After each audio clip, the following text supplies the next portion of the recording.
Darwin était le promoteur de la théorie de la sélection naturelle et cette théorie a débouché sur les notions d'évolution actuelle, l'évolution des espèces que l'on considère actuellement.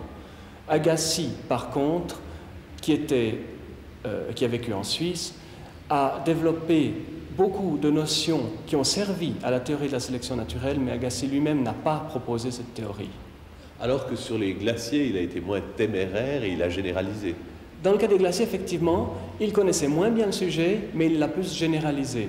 Il a proposé, on savait que les glaciers avaient occupé le plateau suisse à l'époque d'Agassiz, mais on ne pensait pas à une ère glaciaire, à une ère de glaciation qui avait couvert la Terre entière, qui avait influencé le climat mondial.